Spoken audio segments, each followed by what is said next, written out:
Hello students, welcome to English class. तो आज हम कौन सा अल्फ़ाबेट रीड करने वाले हैं? तो चलो देखते हैं। हम रीड करने वाले हैं एस। एस सेज सा। एस सेज सा। Okay, S for socks. S for sun. S for spoon. S for soap. S for Caesar. तो बच्चों आओ अब हम इसको फोनिक साउंड में रीड करेंगे, ठीक है?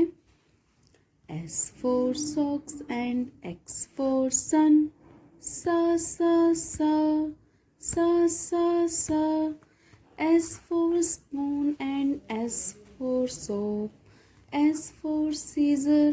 Sa sa sa सा सा सा। तो बच्चों आपने इसको इसी तरीके से रीड करना है, ठीक है? तो आओ हमने एक और अल्फ़ाबेट रीड करना है। कौन सा है? टी। टी सेज टा।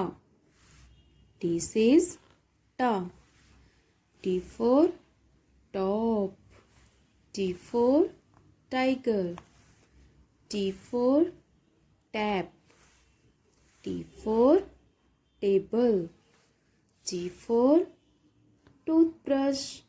तो बच्चों चलो अब इसको हम फोनिक साउंड में रीड करेंगे।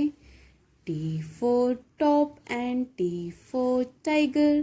टा टा टा टा टा टा। T for tap. T for table. T for toothbrush. टा टा टा टा टा टा। ओके बच्चों, तो आपने आज कौन से अल्फ़ाबेट सीखे, रीड किए हैं?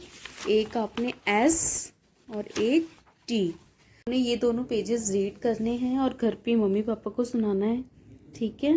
Thank you.